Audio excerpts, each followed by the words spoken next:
السلام عليكم ورحمة الله وبركاته. وحشيني من قناة البي تي. عاملين ايه؟ يا رب تكونوا بخير. النهاردة هعمل لكم الحمام.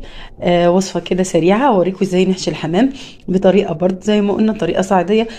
طبعا عندنا هنا في القاهرة بنحشي الحمام من تحت الجلد، لكن في الصعيد بيحشوا الحمام من جوه كده من هنا. فانا هوريكم هنحشي الحمام الصعيدي ازاي بطريقه سهله وبسيطه. اول حاجه هنجيبها، هنجيب فريك. هننقع الفريك بشويه ميه وبعد كده نضربه في الكبه على اساس يتكسر كده شويه، وبعد نحط له حته ملح، حته فلفل اسود، حته كزبره. بس مش هنحتاج اكتر من كده توابل، ونحطهم دقيقتين على النار يغلوا. وبعد كده نرفعهم من على النار ونكون شطفنا الحمام كويس وجهزناه. يلا بينا اوريكم ازاي نحشي الحمام.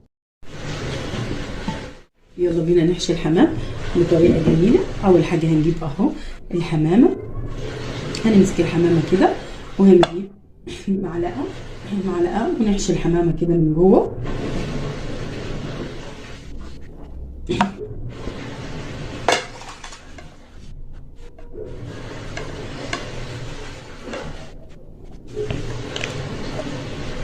نحاول نضغط على الفريك كده عشان يروح لجوه لحد ما نعمل له كده طبقه جامده من فوق الفريك. نفضل نحشي كده لجوه لحد ما نملى الحمامه بالشكل ده، وتبقى شكل الحمامه كده. مش هنحشي تحت الجلد زي ما قلنا، احنا هنحشي من جوه.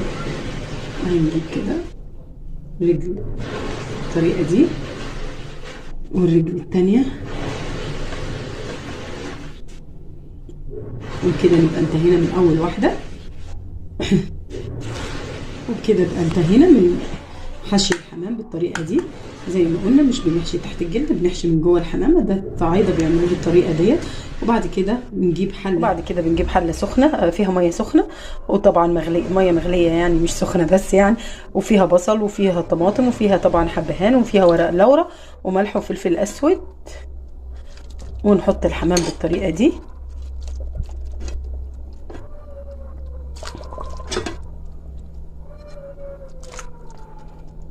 ونسيبهم لحد طبعا ما يستووا.